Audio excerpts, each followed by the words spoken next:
It is a wonderful honor to welcome Michael Kazin to this podcast. He is the professor of history at Georgetown University, and today we're discussing his wonderful biography of William Jennings Bryan, titled A Godly Hero.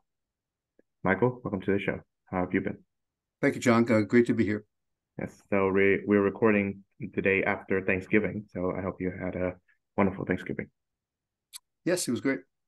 Awesome. So, my first question would be, to what extent is William Jennings Bryan relevant to today's politics? Good question. Um, well, as I argue in the book, he was both a serious fundamentalist Protestant at the time when that was a faith shared by millions of Americans, not a majority, but many, millions of Americans. And at the same time, he was, well, today you probably call him a social democrat, at least in European terms. He'd certainly be closer, he would share more of the politics of, say, Bernie Sanders than certainly the politics of Donald Trump, or the politics of more mainstream Democrats or Republicans in the United States. So, and I think it's not impossible to combine those two particular commitments, those two passions, if you will. But at least in the United States, I think in Europe too, most parts of the world for that matter, most people who are serious believers in the literal truth of the Bible tend to be on the political right, and that was not true at the time. So when I wrote this book, and I wrote it now almost 20 years ago, I was trying to figure out ways, I think, in which Americans in the early 21st century would be able to empathize, I think, with someone like Bryan and his followers, who combined these two faiths, what he called applied Christianity. That is, in other terms, sometimes called the social gospel, but applied Christianity is better because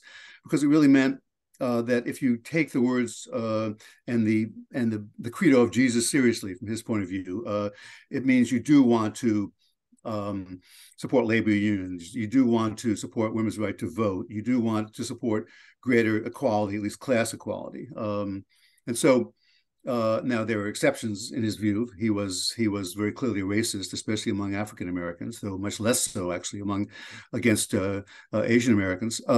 But I think it's relevant today because there are, in the United States especially, there are lots and lots of evangelical Christians and conservative Catholics, conservative Catholics in terms of conservatism, in terms of doctrine, who also are supportive of conservative politicians like Donald Trump and others. And most people who share my politics, which is I'm a progressive Democrat,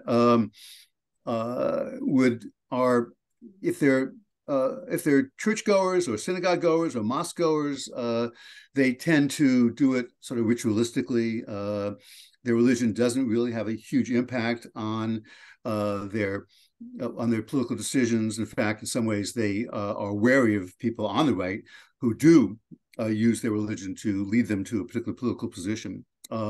So the Democrats are not a wholly secular party by any means, but they are a party in which secularists, I think, are in command, if you will. And so I think as a political activist throughout my life, as well as a intellectual and a scholar and a professor, of course, I'd like to find ways in which believers who now veer to the right can find common cause with people with my progressive politics on the left.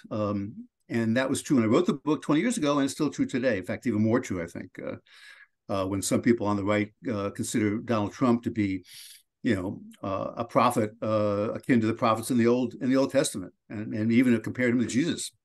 Mm-hmm. I see.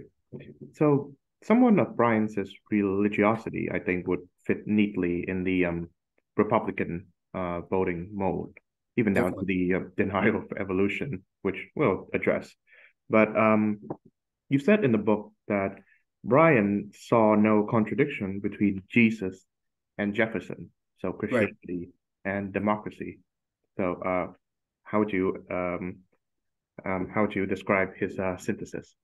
Well, on a very basic level, he believed that because the majority of Americans were Christian, and that was true across racial and ethnic groups, that this was the majority religion, and they should, as I said, use their religion to try to purify American life, as well as to create a less sinful or a sin-free republic. And for him, that meant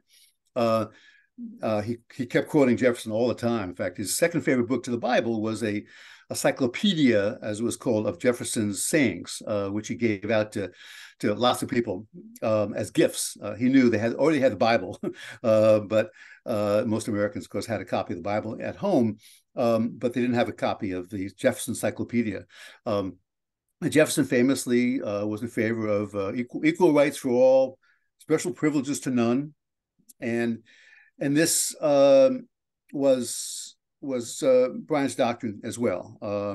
And he believed that to be a Christian meant you wanted to have a more democratic polity.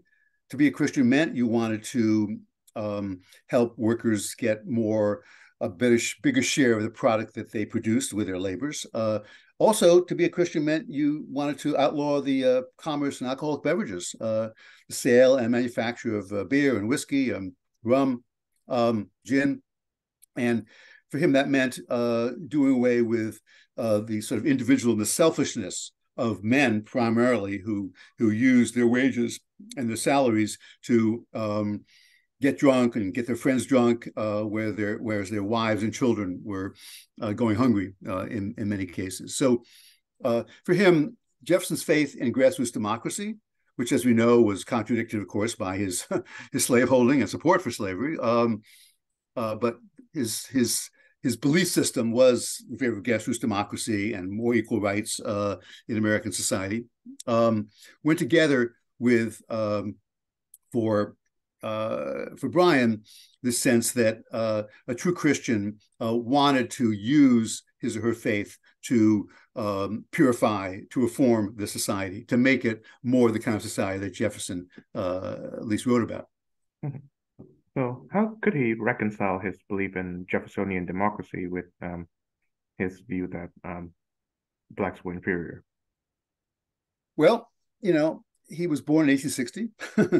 His father had been a Stephen Douglas Democrat. For those in the audience who know what that means, Stephen Douglas was a pro.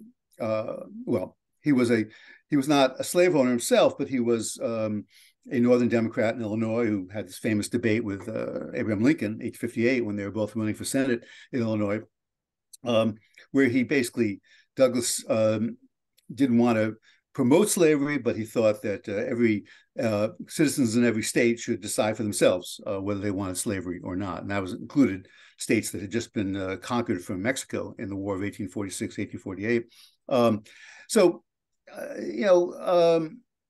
Bryan grew up in a family where that politics, even after the Civil War, was seen as the only virtuous politics, a politics which quite explicitly saw Black people as inferior, saw white supremacy as just the sort of a fact of nature, and didn't blame Black people for being slaves. It did think that white people should be taken upon themselves to instruct Black people into being better citizens. And at some point, perhaps they'd be equal to white people after they were educated by white people to be that way. And also, it's fair to say, as a politician, as a Democrat, if he had denounced white supremacy, if he had denounced the brutal system of Jim Crow, racial segregation, which also was disenfranchising Black men who'd won the right to vote during Reconstruction, but were losing it by the 1890s, Bryan would have had an impossible time winning the nomination for president of the Democratic Party, because the base of the Democratic Party was among the white South in all the states of the former Confederacy and some of the border states as well, like Missouri and Kentucky and Maryland, that did not join the Confederacy. So as a practical politician, which he also was, he was not, a complete idealist. He wanted to get elected president. He understood that even if he wanted to turn against the Jim Crow order, it would have been a total loser for him politically. And the South, as I talk about in the book, we talk about this later probably. The white South was not just white Southerners were not just driven by racism, in a simple way. They also were small p populists, and they were opposed to the big financial interests of the Northeast, Wall Street, the big corporations run by people like Jay Gould and Andrew Carnegie, John D. Rockefeller. And so for a lot of white Southerners, keeping Black people down went together with opposing the power of the big Northeastern industrialists, the financial interests, who were Republican, whose party, at least, traditionally had been much more pro-Black and opposed to racism than the Democrats. So to what extent is the Democratic Party of Bryan's time different from the Democratic Party of our time? Well, in most ways it is. I argued in my last book, which came out in 2022, which is called What It Took to Win, The History of the Democratic Party, that there is a thread that runs from Andrew Jackson, who was really the first really Democratic president when the Democrats were a mass party in the 1820s, all the way up to Joe Biden today, which is Democrats, at least rhetorically, always promote a belief system, policies to match, which I call moral capitalism. That is, they're not opposed to capitalist society, not opposed to society of private property, where the means of production, distribution are owned privately for the most part, but they do think that government should help in the political party, and the Democratic Party should help ordinary citizens share more of that, of the bounty of capitalist society. So at first opposing anti-monopoly, opposing the trusts, opposing high tariffs on important industrial goods, which only help the big industries in the Northeast. And in the 20th century and 21st century, that moral capitalism has meant really supporting the demands of wage earners, of workers, especially trying to promote labor unions in America, which have always been weaker than in most European countries. So in that sense, Joe Biden, who's a very strong pro-union president, shares something in common with some 19th century Democrats in that way. Other ways, of course, it's quite different. The coalition that supported Jackson, that supported Bryan, that supported Franklin Roosevelt, even in the 1930s, the most successful Democratic president in terms of popularity and winning elections, is a very different coalition today. I mean, it's a coalition which is strongest among professionals like me, college-educated people, which is only about a third of the adult population in America is college-educated, four-year college at least, with poor people, especially poor people who are African-American or Latino or Asian American.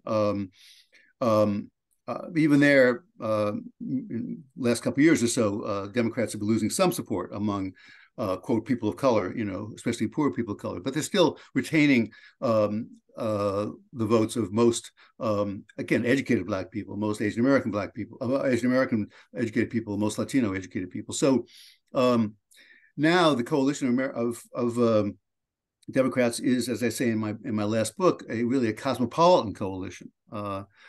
Which means more successful people, college-educated people, are veering towards much more being Democrats. Now, that's almost exactly the opposite of the way things were, even as late as the 1950s and early 1960s. And certainly when during the New Deal, that was not true. During Bryan's campaigns, that was not true. During Jackson's day either, it was not true. So even though the rhetoric of the Democrats has remained similar and a lot of the programs Democrats support has remained quite similar, especially since the New Deal, the demographics of the party are quite different. Bryan, for example, won every state in the South. All three times he ran for president. He won states like Idaho, Montana, which Democrats have not carried for a very long time. And he lost the big industrial states, and now Democrats have to win if they're going to win the presidency, like New York and Pennsylvania and Wisconsin and Minnesota and so forth. So even in terms of the map, the electoral map, it's completely reversed. Donald Trump won most of the states that Bryan won, and lost most of the states that Bryan lost, for example. Right. So this may be a bit of a difficult question, but if Bryan was running for president now, would he be more appealing to Republican voters than Democratic voters? That's a great question. Of course, the first thing he'd say, "I'm still alive. I'm over 150 years old. That's amazing. Thank you, Jesus." He would say, certainly. When I came out of the book, I did a lot of interviews, and people used to ask me, "What do we think about gay marriage? What do you think about abortion?" I had to say he probably never thought about it because those were not issues at the time. They were so far from people believing they'd be legalized that he didn't think about it. It wasn't a political issue. It'd be interesting, I think. I don't have a lot of sympathy for fundamentalist readers of the Bible, but I do have empathy, at least for evangelical Christians who really do want to lead their lives, ask themselves, what would Jesus do? I do think that's a morally honorable way to lead one's life, though it's not the way I lead my life, being an atheist and a Jew. So it'd be interesting to see that, I think. And I think, for example, there's a senator from Georgia just elected in 2022. He was the first elected in 2020. I'm trying to recall his name at the moment. It's terrible. Anyway, he was the minister of the Ebenezer Baptist Church in Atlanta, Martin Luther King Jr.'s old church. He is still clearly an evangelical Christian and speaks in those terms, but at the same time, he is a progressive Democrat. Warnock, Raphael Warnock is his name. And it'll be interesting to have a figure like him, running for president, because voters would have to, Democrats as well as Republicans, have to deal with someone for whom religion is very important, crucial. That's how he became a senator, because he was a renowned preacher in the first place. He's also a great orator. I've heard him several times speaking, with the fact that he has politics that most Democrats have as well. So, he could perhaps, again, I'm being incredibly optimistic here in a time which does not call for much optimism, I'm afraid. But I think he could unify the country. Someone like him could unify the country in a way that clearly neither Joe Biden nor Donald Trump nor anybody who might, succeed them, as far as we know, could do. So I think it would be a good thing for the country, actually. Mm-hmm. Now, I know that there's a new book coming out by Rui Teixeira and John Judas. Is titled "Where Have the Democrats Gone?" Yeah, I actually reviewed it. Yeah. Oh, okay. So, well, it's worth knowing what you think about it, because their thesis is that the Democratic Party, because now it's been populated by college-educated professionals, have basically abandoned the sort of like class-based politics in favor of what I would call campus politics. Heavy emphasis on social issues with reduced concern, so to speak, about economic problems. Yeah, I think on the one hand, it's a book that's based very much on polling, and a lot of the polling shows some of the things that they argue is true, certainly, that, talking all the time about, what language you should use, what language you can't use, spending a lot of time talking about transgender rights, taking views that say that America is almost irredeemably racist country, and that whole focus, that's a loser, among voters who are not already on the left. I think they're right about that. And I think if Democrats are going to have a chance to be the majority party again, as they were from the 1930s to the 1960s, they're going to have to figure out how to at least moderate those views, at least have those views not be the most prominent ones that people think about when they think about the Democrats. Now, I think Joe Biden, has tried to do that in his way. He's focused in his way, which is not a very effective way, on he's most pro-union president. He says he's done a lot about, trying to subsidize green jobs in red states with battery plants and so forth, funded by the Inflation Reduction Act. And of course, the social issue he talks about the most is the most popular one, which is the right to have an abortion, which has helped Democrats, even with Biden's very unpopular. But one of my problems with Ruy and John's book, and they're both friends of mine, I should say, I reviewed the book for a website that Ruy is Ruy's website called The Liberal Patriot, and then John wrote a response. Is that they don't grapple enough, I think, with, or very much at all, with the reality that the Democrats are and have to be a broad coalition, as any party in a big country like the United States, which has a two-party system, has to be. And that means that some of the most eager activists, at least up until the war right now in the Middle East, I think again will be next year, are young progressives who care very deeply about what stand you take on these cultural issues and these social issues. And Ruy and John don't really have a way of talking to them, saying, well, just be quiet about these issues. Don't talk about these issues. You might care about them deeply, but most Americans don't. So just shut up.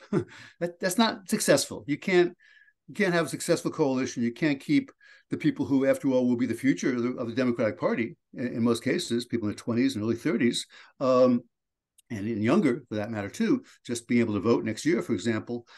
What's called Generation X, you can't just tell them, don't think what I think, as John and Ruy and I are pretty much the same age, 60s and 70s. So, also young people don't want the old people to tell them, don't think what you think. Listen to me. That's not going to work.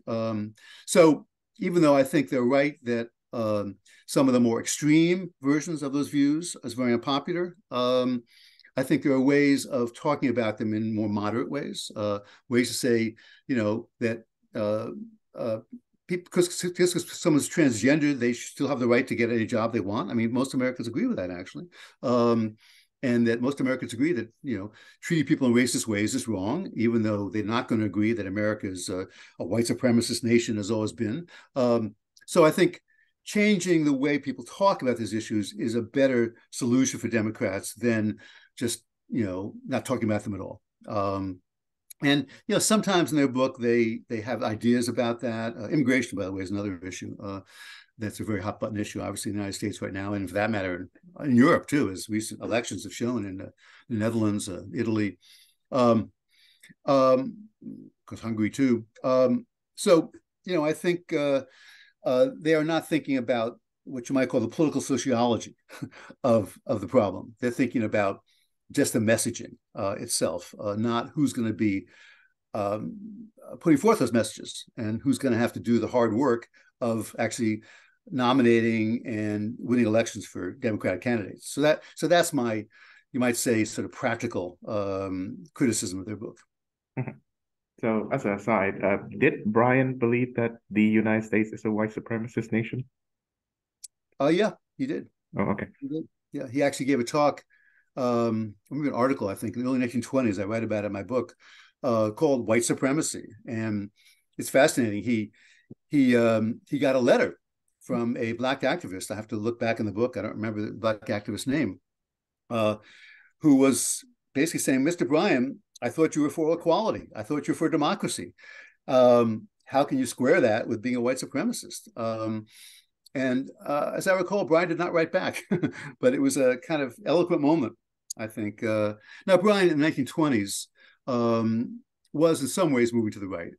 He would not have explicitly supported white supremacy before. In fact, at one point, he was getting ready to run for his third campaign for president in 1908. he supported nationalization of the railroads. He supported something which European nations have mostly, but the United States did not at the time and still doesn't. And white Democrats came to him and said, well, Mr. Bryan, we like you very much in many ways, but nationalization of the railroads would make it easier, we're afraid, for Congress to pass laws to make sure that there are no Jim Crow cars on the railroads, that there's no segregation on the railroads, because now this will be a national issue rather than an issue of private railroads going through different states. The states could make their own regulations about that. And Bryan, argued with them about it, but in the end, he acquiesced to their worries and did not, in the actual campaign in 1908, support nationalization of the railroads, even though there were no polls back then, but even though I think it would have been pretty popular because Americans were unhappy with how much power the private railroads had in America, not just economically, but also power to give money to politicians, to buy off senators and so forth. So for someone who's such a great orator, it can be telling when he is silent. It's well put. Yes, well put. Mm-hmm. Yeah, I mean, he would never have been nominated 3 times as a presidential candidate for a major party if he had not been a great orator. That was his claim to fame. Mm-hmm. So give us a sense of his oration skills. Well, I wouldn't try to do it myself, but the best thing to do is to read part of his speech. Can I read you a little bit of one of his speeches? Please do. Okay. Let me. Here's the book, by the way, for those who would like to purchase one. Still in print, will be for a long time, I think.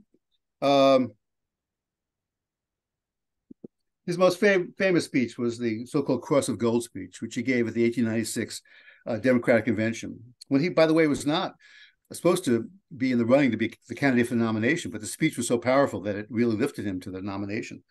Back then, as probably many of you people know, many of your listeners know, you did not get nominated to the presidency for either party by running in primaries. You got nominated to the presidency because you were able to get enough support in the states, and then you had to win the vote at the convention. And many conventions, when a candidate went in seemed like he had a majority of delegate votes to win the nomination, he ended up losing because another candidate, gave a great speech or was able to pick up enough support from minor candidates to win. So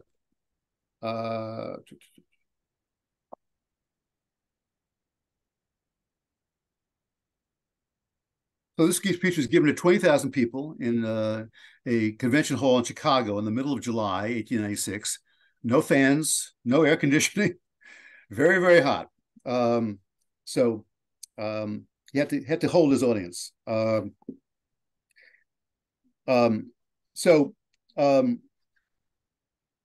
He said, for example, he was making a argument for why, just because business interests were opposed to inflating the money supply and coining silver as well as gold at a time when the gold standard was there, that this was not something which, that idea that, the business is opposed to it, we really can't support it. That's what he said about that. The man who is employed for wages is as much a businessman as his employer. The attorney in a country town is as much a businessman as the corporation counsel in a great metropolis. The merchant at the crossroads store is as much a businessman as a merchant of New York. The farmer who goes forth in the morning and toils all day, who by the application of brain and muscle to the natural resources of the country creates wealth, is as much a businessman as the man who goes upon the board of trade and bets upon the price of grain. The miners who go down 1,000 feet to the earth or climb 2,000 feet upon the cliffs and bring forth from their hiding places the precious metals to be poured to the channels of trade are as much businessmen as a few financial magnates who in a back room corner the money of the world. Let's see, before he gets to the peroration of the speech, where he said famously, we will answer their demand for a gold standard by saying to them, you shall not press down upon the brow of labor this crown of thorns. You shall not crucify mankind upon a cross of gold. At which point he stood at the platform. He stretched out his arms to both sides, put his head down on the side, and waited for the applause, as if he were Christ on the cross, and people just went crazy there. And So he was, as all great orators are, and continue to be, and were certainly then, he was a great performer. Not just the words he said, but how he said them. I can't even try to imitate that. And also, he had certain kinds of business he did on the stage, so to speak, certain mannerisms, which he used to great effect as well. And this was a time when oratory, political and otherwise, was not just a way of communicating effectively. It was entertainment. People used to go to hear speeches, as an evening's activity. The way now they go to the movies or go to hear live music. It was very much, and he made money, a lot of money. Not he didn't get very very wealthy, but he certainly had a very comfortable living after he stopped running for the presidency and after he was Secretary of State, which he was for 2 years, giving speeches around the country. Different times of the year, often the same speech, hundreds and thousands of times. So he was very good at doing that, and that was probably his greatest skill in many ways. Yeah, that was wonderful.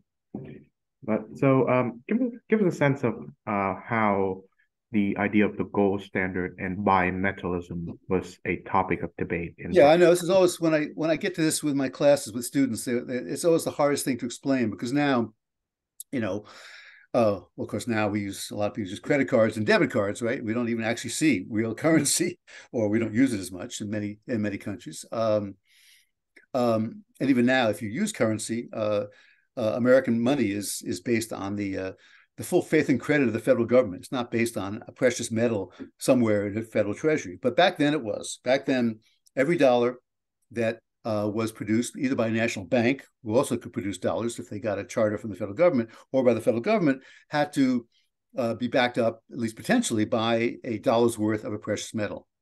Now, gold was that precious metal for beginning in the middle years of the 19th century, going up until the early 1930s, actually, when Franklin Roosevelt's administration finally did away. Scarcer. Okay, I think we were a bit interrupted, but yeah, continue. So, gold was less plentiful than silver. Gold was produced not so much in the United States anymore, but in other countries like South Africa, for example, back in the 1890s. Silver was produced in the United States. So those who wanted to inflate the money supply, those who wanted to get interest rates down, those who wanted to help debtors get out of debt more easily, were in favor of a more flexible money supply, and which in effect meant having more dollars in circulation. But those dollars had to be based on a precious metal, so they were in favor of monetizing silver on a 16-to-1 ratio with gold. It's called 16-to-1 was the slogan. Now, other ways could have been used. For example, during the Civil War, the Union government just made money. They're called greenbacks, based on nothing but we support the U.S. government. We wanted to win the war. You couldn't turn one of the greenbacks into the federal treasury. Excuse me. That was seen as too inflationary after the Civil War, and so those dollars were taken out of circulation. And so the gold standard came back in the late 1860s, early 1870s. So even though Bryan himself would have liked a more flexible money supply, and the Federal Reserve System began to produce that when it was begun in this country in 1913, in the 1890s, the only realistic options seemed to be either keep the gold standard and keep the creditors be able to get their debts paid back at the same high value that they lent them out, and be more difficult for people to start small businesses, because when you have less money in circulation, the interest rates, of course, go up because money is scarcer. So the issue really was the have-nots against the haves. The have-nots supported a more flexible money supply, supported monetizing silver as well as gold, and the haves tended to support the gold standard. Now, that was not the only issue in the election of 1896 that Bryan ran on, but it was the one that he had been exponent of really since he had been in Congress in the early 1890s from Nebraska, and he continued after he stopped being in Congress. He continued to go around the country speaking for this issue. And so when it came to the Democratic Convention in 1896 in Chicago, he was the perfect choice to be the supporter of the silver plank in the party platform. And that's the speech I just quoted from, which lasted for over an hour, actually, was a speech he gave not when he won the nomination for president. It was a speech he gave when he was defending the majority plank in favor of silver in a debate about this plank at the Democratic convention. So it was something you don't see much anymore at conventions, actual long debates about one particular part of the party platform. Now the Democrats and Republicans take their platform very seriously. In fact, the Republicans at the 2020 convention didn't even have a platform. They just said, whatever Donald Trump wants, fine. That's our platform. Democrats had a long platform, but hardly anybody I know knows exactly what was in it. It just doesn't really matter anymore. So back then it really did. Mm-hmm. I suppose what is still relevant is the idea that any political issues can be framed in the I guess realm of the fight between the haves and the have-nots. I think That's for sure. For people like Bernie Sanders, it would be the 1% and the 99%. Yep. People like Trump, it would be the elites and the rest of us. So yeah. So give us, why do you believe that American politics is being framed this way? Well, I wrote another book called The Populist Persuasion and American History, in which I argue that American politics has very often been framed this way. Mm-hmm. Populism is a very popular term these days to every time I open the newspaper, someone or other has been called a populist, or there's a populist strategy, a populist term, blah, blah, blah. I mean, it's become one of these, what philosophers call an essentially contested concept. That is, there's no way to say this is what it means to be a populist, because it's everywhere. It's like democracy or freedom or something, But, American politics has often revolved, I think, around a debate about who the people are, who the elites are, who's fighting for one, who's fighting for the other, who represents their interests, and who's a real friend of the people, who's a fake friend of the people. That was true. Andrew Jackson ran for president against John Quincy Adams in 1824 and in 1828. It was true. Franklin Roosevelt talked about economic royalists in the 30s. And conservatives, beginning really with Joe McCarthy in the early 1950s, started to brand Democrats as cultural elitists. So a cultural populism, for many Republicans who were still very supportive of big business, of course, took the place of or became an alternative to the kind of economic populism that Democrats were standing for, and still do for the most part. People like Bernie Sanders certainly do. Talks about the billionaires and millionaires, and the 1%. So often American politics has been a battle between sort of who can own populism, more effectively, who can use it more effectively, and which populism is the most effective to use in politics. Is it more cultural populism, as Republicans are hoping, for example, it is now for the most part, or is it economic populism, as certainly Bernie Sanders speaks in, and as even Joe Biden in his rather ineffective way, unfortunately, from my point of view, is trying to use it as well.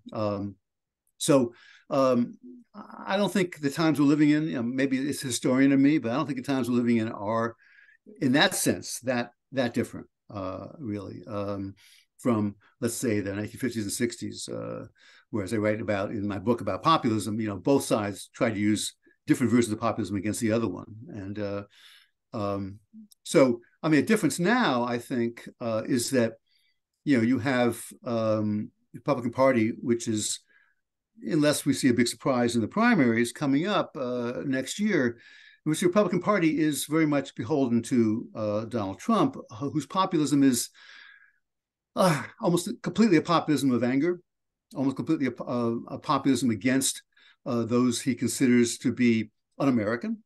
He calls them vermin, scum. He really equates Joe Biden with communists, which is, anybody thinking reasonably, including Donald Trump, say Joe Biden a communist? I mean, really? Because he's lived his whole life as a liberal centrist.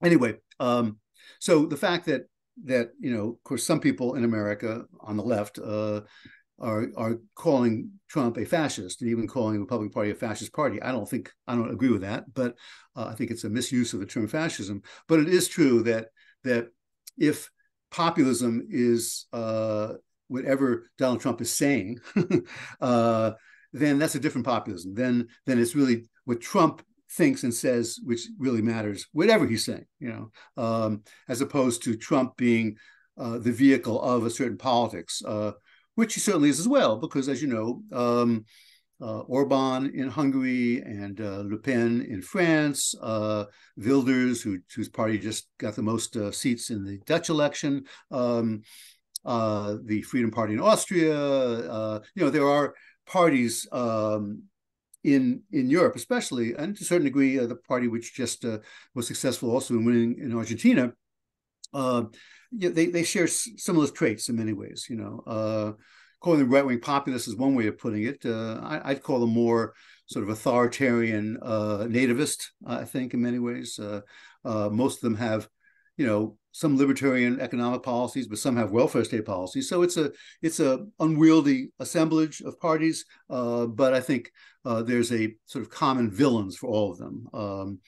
Cultural liberals, cultural progressives, and immigrants too, especially migrants who do not come to their countries legally, or come in such large numbers as to supposedly threaten the interests of native-born citizens. So that's a long answer to your much more elegant question. Well, thank you very much, and the answer is much appreciated. So do you believe that populism is an inherent factor of democratic politics? And is Yeah, that... I do actually. I do, yeah. Especially in a country like the United States, where the country is founded on these ideals, all men are created equal, equal rights to all, special privileges to none, as Jefferson, of course, put it. The Constitution talks about protecting, the common welfare, the general welfare, but same as common welfare, I think. So America is founded on the ideals, at least, of, the people being in power, even though, of course, the structure of American government makes it harder for the people directly to be in power because the Senate is undemocratically elected, the Electoral College, and all that. So inevitably, those ideals, those democratic ideals, those egalitarian ideals will be betrayed by those in power. And so inevitably, those who are out of power will accuse those of being in power of betraying those ideals, of not serving the people's interests, of being an elite serving its own interests. And so there you go. That's the making of populist politics right there. And inevitably, every democratic country has an elite. You can't do without an elite, especially you need a scientific elite, you need an educated elite, you need people who know how to run things, who don't just work for people who know how to run things. So it's inevitable that there'll be disappointment. And when disappointment gets great enough, then of course people like Trump, in this country at least, have become more popular, not surprisingly, whatever their personality. Mm-hmm. So do you believe that there is a healthy style of populism? I do, actually. Not surprisingly, given my political views, I think Bernie Sanders' style is healthy. I think, in this country, he's in Europe, he be called a social democrat. In this country, he's just a progressive Democrat who says he's in favor of socialism, but his socialism is he defines it. When he defines it, it's not revolutionary socialism at all. It's very much working within the capitalist system. I think in many ways, social democrats in Europe could actually be better off if they were able to speak in more populist ways, because there's a lot of anger among ordinary citizens in all these countries, and a lot of fear of what the future will bring. And I think it's not a bad thing for politicians to speak in populist ways, as long as they don't, completely demonize their opposition, as long as they don't, like Trump did, say that they will not respect the results of an election they lose. So as long as that populism is bounded by a respect for democratic structures, and for free speech and free assembly and freedom of religion, then I think it can be a plus, actually, because it helps mobilize people. It helps to inspire people who want to change things by thinking we represent the interest of the majority. That's at the very root of democracy. It has been since beginning since the French Revolution, arguably, and into the Revolution of 1848, and democratic movements all around the world speak in those ways. And so I don't think it's terrible to speak in those ways if of course, you avoid some of the traps, some of the authoritarian traps that some people who speak populist fall into. Now, in regards to the rise in right-wing European populism that you've alluded to, I think that there is the nativist tendencies, and there's also the anti-technocratic rhetoric, which can be more appealing because it is true that the social democrats of Europe have been getting more and more technocratic, and it goes with their pro-EU stance, I suppose. No, you're right. And because part of the problem is social democrats are always going to be the party of government, right? They're always going to be the party that wants the state to stay strong, to do things for people. But also because, let's face it, social democrats are more comfortable being in government, making government work. And so, if they are more numerous in Brussels, then it's going to be easier to attack them, as this Euro elite, or whatever term is used these days. And so when they're out of power, of course, they can more easily use populist rhetoric, but you can't really attack yourself in populist ways. So that's a problem. And look, in social democratic parties in Europe, as you know, they have the similar sort of demographic problem that the Democrats in this country do, which is they're more popular among educated people, people who do identify more with the welfare state, and are more tolerant towards migrants, and so there's a similar problem both in terms of the populisms on different sides of the Atlantic, as well as those on the left who are often attacked by the right-wing populists on both sides of the Atlantic. So it's not just an American issue, of course. Now, going back to America and Brian. Yes. How do you account for his stance in the Scopes trial, where he put of course, that's most Americans, if they've never heard of Brian, they've heard of the monkey trial. It was called the Scopes trial. I don't know if I should tell people what that was all about for your you can give a brief summary, but very quickly. The science of Darwinism, evolutionary theory, was gaining adherents both in Europe and the United States and other parts of the world as well. Beginning in the late 19th century, after Darwin wrote his great works, and accelerating in the early 20th century, when pretty much every scientific organization promoted the theory of evolution, and it became part of textbooks that students were using in high school and in college. Well, a lot of Southern states where evangelicals and fundamentalists like Brian were in the majority, thought this was terrible. Thought that teaching children that they were not, created by God, the human beings were not created by God, but that they were just, sort of part of the evolutionary hierarchy, a little higher than monkeys, but still connected to monkeys, to brutes, as Brian sometimes called them, meant that, for Brian, that they would not have any moral sense. That for him, moralism came from the Bible, came from Christianity. And if the story of Genesis was not true, it was just a nice little story, then and you told that the real story was you are descended from monkeys, told children that, then they might, they'd be in danger of beginning to have no moral compass at all, and they would just act like brutes, not like brothers. In fact, he wrote a series of lectures called "Brother versus Brute: Which Shall Endure." So, to cut to the chase here, in 1924, the state of Tennessee had passed a law making it illegal to teach. The law, it didn't exactly say this, but in effect, to teach the theory of evolution in the public schools of Tennessee. And everyone knew this was going to be a test case because it was a case of, whether teachers could teach what they thought was the truth in schools. It was also a case, some degree, of the First Amendment, by freedom of speech for teachers, against the law in Tennessee that had just been passed. So one of the leading progressive left-wing defense lawyers in America, Clarence Darrow, took the case for John Scopes, who was a teacher in a school in Dayton, Tennessee, in East Tennessee, where he had, in fact, taught the theory of evolution in a biology class. And Bryan, who he had supported way back in 1896 when Bryan ran for president, but now opposed, Bryan agreed to be one of the prosecutors against Scopes to defend the Tennessee law. The case was one of the first cases in America where there was radio coverage of it, because radio was just beginning in the early 1920s in America, and a lot of Americans didn't have it. But if you did have it or had access to radio, you could hear it.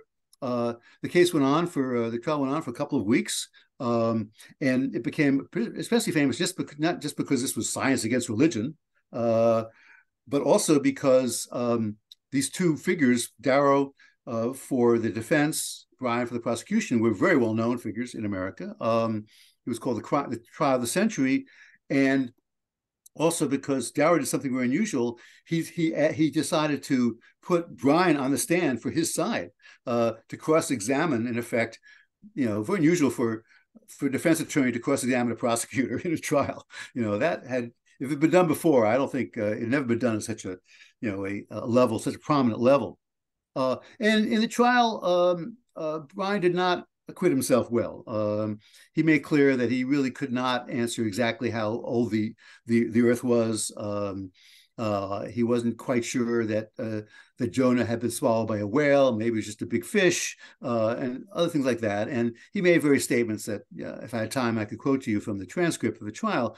So it made Bryan look bad. It made him look like he was not a very good defender of his own faith, even though he claimed that he should have been able to cross-examine Darrow in turn, which he wanted to do. But after Bryan had done such a bad job on the stand, the judge, who was very much in favor of Bryan's side of things, decided, I'll just call the trial over now. And it went to the jury, and Scopes was declared guilty, as everyone knew he would be, because he did break the law. And his very small fine, I think it was $5 or $15, was paid by the American Civil Liberties Union, the great organization defending free speech in America. And Bryan died a week later. He was a diabetic, and he died of diabetic shock. So this was his last, great public act, and unfortunately, for those fans of Bryan's, it made pretty sure that he would go down in history for a lot of people as nothing but the sort of maladroit figure who flubbed on the stand defending his own religion in cross-examination by one of the most skillful trial lawyers in America at the time. But I should say that certainly fundamentalist Christians continue to support him and still do. And there's a college in Dayton, Tennessee, named Bryan College, named after him, right there, which I have actually lectured at when my book came out. So it's and I should say I went on in detail narrating it, but let me say what I actually you asked the question about. For Bryan, there was no difference between opposing the theory of evolution and opposing the worst aspects of capitalism. In both cases, he thought it was immoral to make it impossible for small businessmen to stay in business, immoral to stop workers from joining unions when they wanted to, immoral to keep the money supply so tight that people couldn't get loans to start small businesses. Just as immoral, he believed, to teach children that they were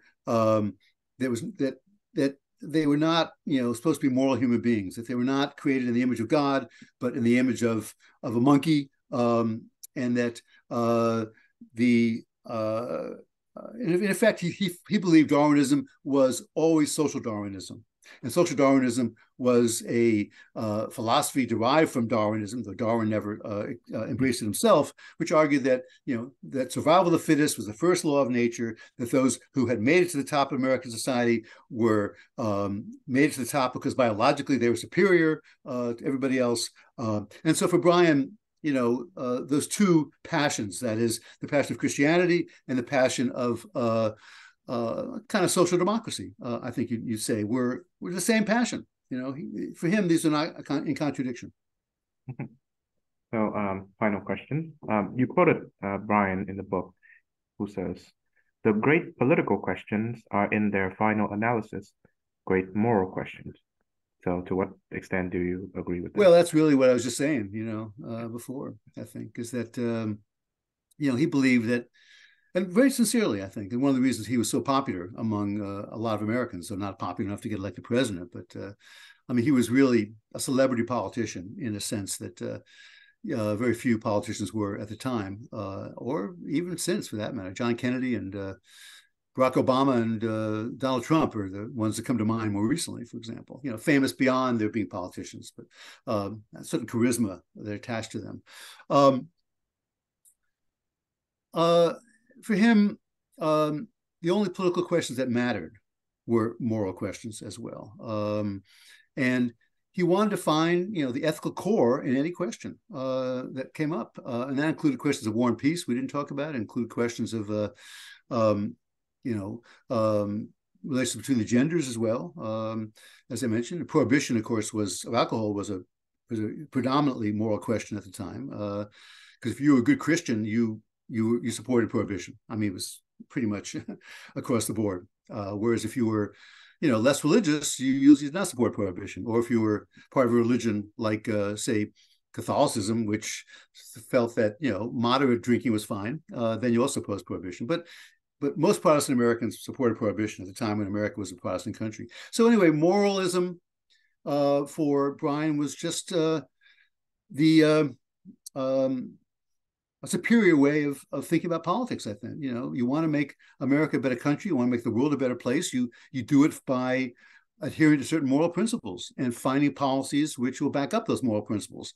And that derived from his Christianity, his Christian beliefs, as well as his small d democratic beliefs.